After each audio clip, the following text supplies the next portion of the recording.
তথ্য ও সংস্কৃতি বিষয়ক দপ্তর এবং সংখ্যালঘু বিষয়ক ও মাদ্রাসা শিক্ষা দপ্তরের অধীনস্থ ধর্মীয় শ্রেণী বিন্যাসের ভিত্তিতে প্রদত্ত সহায়তামূলক প্রকল্পসমূহ বন্ধ এই মাস চলবে, পরের মাস থেকে এটা বন্ধ করা হচ্ছে। নতুন সরকারের দ্বিতীয় ক্যাবিনেট বৈঠকে বড় সিদ্ধান্ত। জুন মাস থেকেই বন্ধ হতে চলেছে ৩ ভাতা, আর সেই টাকাই এবার খরচ হবে শিক্ষা ও পরিকাঠামো উন্নয়নে। রাজ্যের এই সিদ্ধান্ত ঘিরে ইতিমধ্যে শুরু হয়েছে জোর রাজনৈতিক চর্চা। কেন নেওয়া হলো এই সিদ্ধান্ত, আর সাধারণ মানুষের প্রতিক্রিয়াই বা কি?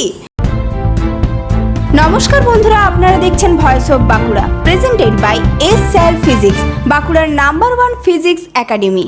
নতুন সরকারের দ্বিতীয় ক্যাবিনেট বৈঠকে একাধিক গুরুত্বপূর্ণ সিদ্ধান্ত নেওয়া হয়েছে, আর তার মধ্যে সবচেয়ে বড় ঘোষণা করেন পুর ও নগর উন্নয়ন মন্ত্রী অগ্নিমিত্রা পাল। তিনি জানান, আগামী জুন মাস থেকে রাজ্যে ইমাম, মুয়াজ্জিন এবং পুরোহিতদের দেওয়া ভাতা সম্পূর্ণভাবে বন্ধ করা হবে। সরকারি সূত্রে খবর, ধর্মীয় ভিত্তিতে দেওয়া এই সহায়তামূলক প্রকল্পগুলি আর চালু রাখা হবে না বলে সিদ্ধান্ত নিয়েছে নতুন মন্ত্রিসভা। পরিবর্তে এই খাতে বরাদ্দ অর্থ শিক্ষা, স্বাস্থ্য এবং বিভিন্ন উন্নয়নমূলক পরিকাঠামো প্রকল্পে ব্যবহার করা হবে। মন্ত্রিসভা সূত্রে দাবি, রাজ্যে উন্নয়ন স্বার্থে এই সিদ্ধান্ত নেওয়া হয়েছে। বিশেষ করে শিক্ষা ব্যবস্থার উন্নতি, নতুন স্কুল কাঠামো, গ্রামীণ এলাকায় উন্নয়ন এবং জনসেবামূলক প্রকল্পে জোর দিতেই এই পদক্ষেপ নেওয়া হয়েছে বলে জানা গিয়েছে।